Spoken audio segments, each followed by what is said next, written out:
김정은 위원장의 경우에는 이제 국가 원수기 때문에 이게 특례를 적용받을 수가 있거든요. 아하. 그런데 이제 김여정 부부장의 경우에는 네. 국가 원수로 예우하지 않기 때문에 아마 어떤 식으로든 신원 조회를 거쳤을 거고 네. 그 과정에서 정확한 이 생년월일이 확인됐을 것이다. 이런 추정이 가능할 것 같습니다. 안 박사님, 워낙 김 씨 일가에 대한 정보는 베일에 가려져 있지만 김여정의 생년월일을 알아냈다고 이렇게 우리가 뉴스에 말할 정도로 그렇게 아는 정보가 별로 없습니다. 사실 김여정도 결혼을 했다는 사실만 알려져 있지 그 가족에 대한 내용도 알려진 게 별로 없죠. 그렇죠. 보통 북한에서는 이제 여성이 한 25세, 26세 되면 결혼을 합니다. 네. 그래서 아마 예외 없이 1, 2년 전에 결혼하는 것으로 알려지고 있지 않습니까? 네. 다만 이제 그 김여정 일부부장의 남편이 누구냐 여기에 대해서는 아직 공개된 바 없고 그냥 39호실 직원인 것 같다. 그리고 김일성 종합대학 경제학부 정치경제학과 즉 김여정 일부부장이 나온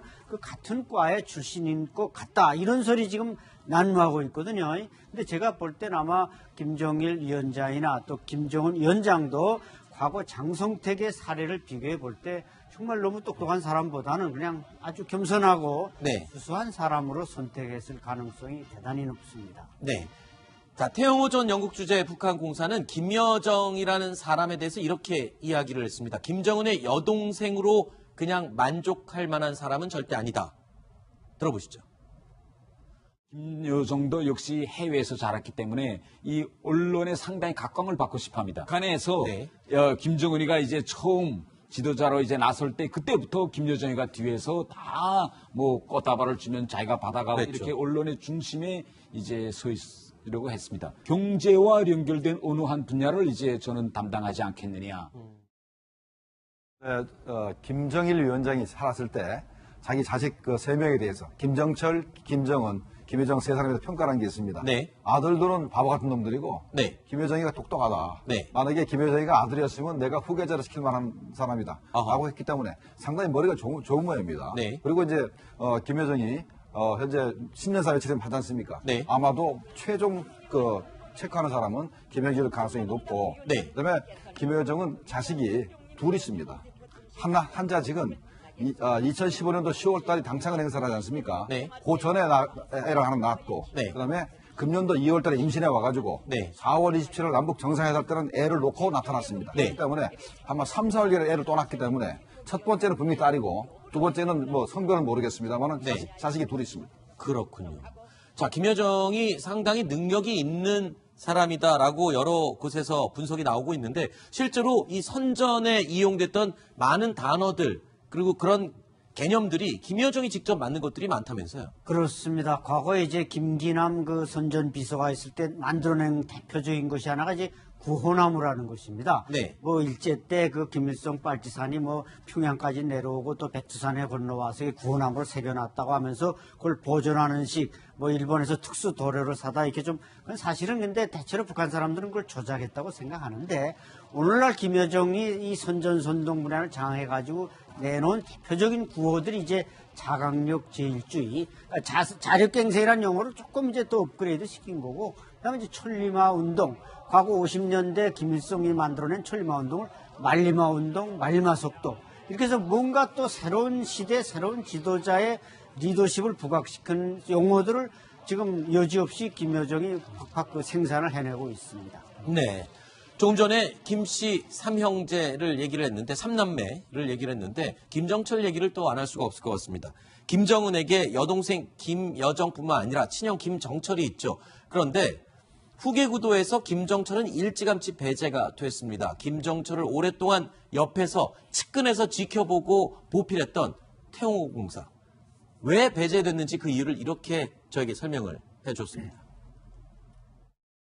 제가 본 김정철은 그 스타일 자체가 그렇게 정치 문제라든가 나라의 크고 작은 이런 상황에 그렇게 관심을 돌리지 않는 그걸 제가 느낄 수 있었습니다. 네. 예를 들어서 김정은이가 중요한 대사를 자기 형 김정철이하고 토의하려고 한다. 그러면 김정철 정도에서도 북한의 모든 돌아가는 흐름을 알고 있어야 되고 네. 자기 딴의 주견과 판단을 가지고 동생한테 이야기해야 되겠죠. 그런데 그런 역할을 김정철이가 수행하고 있겠느냐. 저는 제가 본 김정철은 최소한 그런 데는 흥미가 없었던 그런 사람으로 보였습니다. 자, 그리고 또 우리에게는 조금 생소한 이름이지만 북한에서는 이미 막강하고 유일한 권한을 가진 인물이 또 있습니다. 누굴까요? 이번에 점점 이 삼층 성실의 실체는 드러나기 시작했습니다. 바로 이번에 김여정이와 같이 평창에 내려왔던 저 제일 뒤에 서 있는 김창선입니다. 유일하게 김정은의 사무실에 직접 들어가서 독대할 수 있는 그런 권한을 가진 건 김창선이밖에 없습니다. 예, 그러면 김창선이 뭐냐? 그 옆에서 김영철이 보고 그거 뭐 잘못된데 이렇게 지시하거나 이것이 아니고 김영철과 정호영 실장 사이의 오간 내용을 옆에서 다 정확히 들고 금방 김정은 사무실로 달려가서 제기된 상황을 보고하는 이런 임무를 수행하고 있습니다. 안 박사님, 사실 북한의 실세들에 대해서 많은 이름들이 거론됐지만 김창선은 올해부터 주목받기 시작한 사람입니다. 정상회담을 전후로 이름을 알리기 시작했죠. 맞습니다. 그 전에 뭐 여러 가지 정치 행사에 나와서 김정은의 의자를 뭐 빼주고 그래서 그냥 책임 부관 정도로 알았는데 이제 올해 초에 이제 그 특사로 내려올 때 김정은 위원장의 이제 국무위원장이 그 친서를 들고 오면서 부각돼서 이번 9.19 또 정상회담에 더욱더 부각이 됐는데 단적인 예로 9월 18일 우리 선발대가 평양에 가서 백화원에서 숙소 정하고 하려는데 모든 그 진영들이 다 스톱하고 있더랍니다. 네. 그래서 몇 시간을 기다렸다가 김창선이 탁 나타나니까 그때부터 움직이기 시작하더라는 겁니다. 그래서 김창선 이 서기실 부장의 마지막 실세 권력이 어느 정도인가를 알 수 있는데 저 김창선은 이제 신통하게도 한경북도 명천 출신으로 우리 이제 금방 나왔던 그 태영호 공사와 같은 고향 사람이고 또 105 탱크 여단 유경수 여단장의 6.25 때 제일 먼저 탱크를 몰고 내려온 그 여단장의 이제 사위라는 데로부터 상당히 실세로 접근해서 오늘날까지 70대 중반을 넘어서는 나이까지 지금 권력을 누리고 있습니다. 그렇군요. 그래서 우리 통일부도 내년도 2019년도 북한 인물 정보에 주요 인물 중에 하나로 이 김창선의 이름을 새로 올리게 됐습니다. 자, 이번 이야기는 여기서 마무리하도록 하겠습니다. 다음 이야기 준비되어 있는데요. 이분들과 또 함께 해보겠습니다. 만나보시죠. 아니, 그런 방법과 루트대로라면 김정은 위원장도 싱가포르에 갔잖아요. 그러면은 김정은 위원장의 생년월일은 나왔어야 되는데 아직 김정은 위원장의 생년월일이 나오지 않았거든요. 김정은 위원장의 경우에는 이제 국가 원수기 때문에 이게 특례를 적용받을 수가 있거든요. 아하. 그런데 이제 김여정 부부장의 경우에는 네. 국가 원수로 예우하지 않기 때문에 아마 어떤 식으로든 신원 조회를 거쳤을 거고 네. 그 과정에서 정확한 이 생년월일이 확인됐을 것이다. 이런 추정이 가능할 것 같습니다. 안 박사님, 워낙 김 씨 일가에 대한 정보는 베일에 가려져 있지만 김여정의 생년월일을 알아냈다고 이렇게 우리가 뉴스에 말할 정도로 그렇게 아는 정보가 별로 없습니다. 사실 김여정도 결혼을 했다는 사실만 알려져 있지 그 가족에 대한 내용도 알려진 게 별로 없죠. 그렇죠. 보통 북한에서는 이제 여성이 한 25세, 26세 되면 결혼을 합니다. 네. 그래서 아마 예외 없이 1, 2년 전에 결혼하는 것으로 알려지고 있지 않습니까? 네. 다만 이제 그 김여정 일부부장의 남편이 누구냐 여기에 대해서는 아직 공개된 바 없고 그냥 39호실 직원인 것 같다. 그리고 김일성 종합대학 경제학부 정치경제학과 즉 김여정 일부부장이 나온 그 같은 과의 출신인 것 같다. 이런 소리 지금 난무하고 있거든요. 근데 제가 볼 때는 아마 김정일 위원장이나 또 김정은 위원장도 과거 장성택의 사례를 비교해 볼 때 정말 너무 똑똑한 사람보다는 그냥 아주 겸손하고 네. 수수한 사람으로 선택했을 가능성이 대단히 높습니다. 네. 자, 태영호 전 영국 주재 북한 공사는 김여정이라는 사람에 대해서 이렇게 이야기를 했습니다. 김정은의 여동생으로 그냥 만족할 만한 사람은 절대 아니다. 들어보시죠. 김여정도 역시 해외에서 자랐기 때문에 이 언론에 상당히 각광을 받고 싶어합니다. 북한에서 네. 김정은이가 이제 처음 지도자로 이제 나설 때 그때부터 김여정이가 뒤에서 다 뭐 꽃다발을 주면 자기가 받아가고 그랬죠. 이렇게 언론의 중심에 이제 서 있으려고 했습니다. 경제와 연결된 어느 한 분야를 이제 저는 담당하지 않겠느냐. 김정일 위원장이 살았을 때 자기 자식 그 3명에 대해서 김정철, 김정은, 김여정 3사람에서 평가라는 게 있습니다. 네. 아들들은 바보 같은 놈들이고 네. 김여정이가 똑똑하다. 네. 만약에 김여정이가 아들이었으면 내가 후계자를 시킬 만한 사람이다. 아하. 라고 했기 때문에 상당히 머리가 좋은 모양입니다. 네. 그리고 이제 김여정이 현재 10년 사회 지금 하지 않습니까? 네. 아마도 최종 체크하는 사람은 김여정일 가능성이 높고 네. 그다음에 김여정은 자식이 둘 있습니다. 한 자식은 2015년도 10월 달에 당창을 행사를 하지 않습니까? 네. 그 전에 애를 하나 낳았고, 네. 그다음에 금년도 2월 달에 임신해 와가지고, 네. 4월 27일 남북 정상회담 때는 애를 놓고 나타났습니다. 네. 그렇기 때문에 아마 3, 4월경에 애를 또 낳기 때문에 첫 번째는 분명히 딸이고, 두 번째는 뭐 성별은 모르겠습니다만은 네. 자식이 둘이 있습니다. 그렇군요.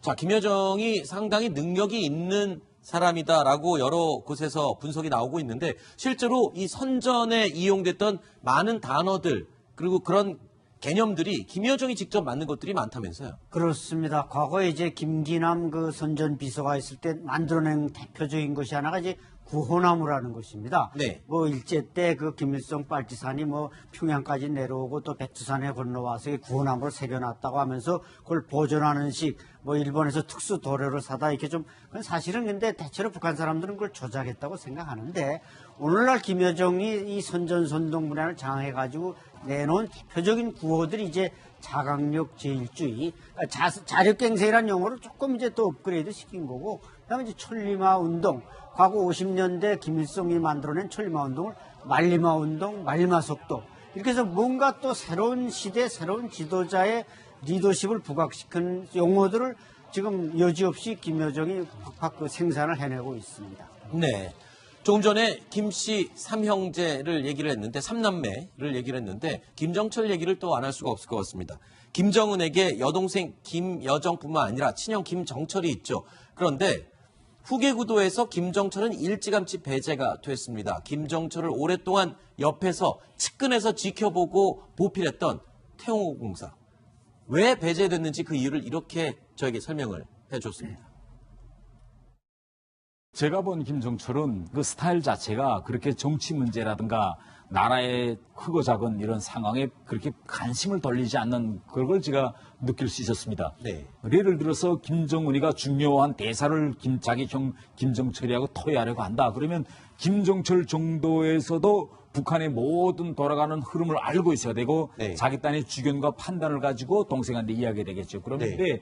그런 역할을 김정철이가 수행하고 있겠느냐. 저는 제가 본 김정철은 최소한 그런 데는 흥미가 없었던 그런 사람으로 보였습니다. 자, 그리고 또 우리에게는 조금 생소한 이름이지만 북한에서는 이미 막강하고 유일한 권한을 가진 인물이 또 있습니다. 누굴까요? 이번에 점점 이 삼층 성실의 실체는 드러나기 시작했습니다. 바로 이번에 김여정이와 같이 평창에 내려왔던 저 제일 뒤에 서 있는 김창선입니다. 유일하게 김정은의 사무실에 직접 들어가서 독대할 수 있는 그런 권한을 가진 건 김창선이밖에 없습니다. 그러면 김창선이 뭐냐? 그 옆에서 김영철이 보고 그거 뭐 잘못된데 이렇게 지시하거나 이것이 아니고 김영철과 정호영 실장 사이의 오간 내용을 옆에서 다 정확히 들고 금방 김정은 사무실로 달려가서 제기된 상황을 보고하는 이런 임무를 수행하고 있습니다.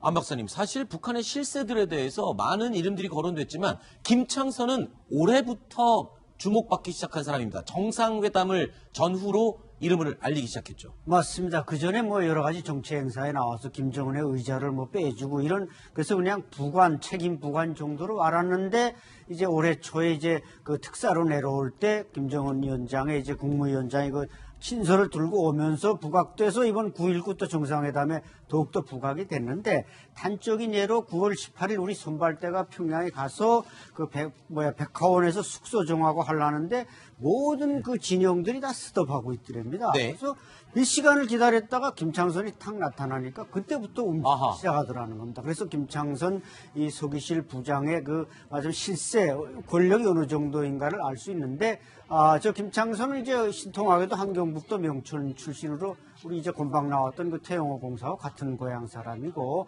또 배고 탱크 여단 유경수 여단장의 6.25 때 제일 먼저 탱크를 몰고 내려온 그 여단장의 이제 사위라는 데로부터 상당히 실세로 접근해서 오늘날까지 70대 중반을 넘어서는 나이까지 네. 지금 권력을 누리고 있습니다. 그렇군요. 그래서 우리 통일부도 내년도 2019년도 북한 인물 정보의 주요 인물 중에 하나로 이 김창선의 이름을 새로 올리게 됐습니다. 자, 이번 이야기는 여기서 마무리하도록 하겠습니다. 다음 이야기 준비되어 있는데요. 이분들과 또 함께 해보겠습니다. 만나보시죠.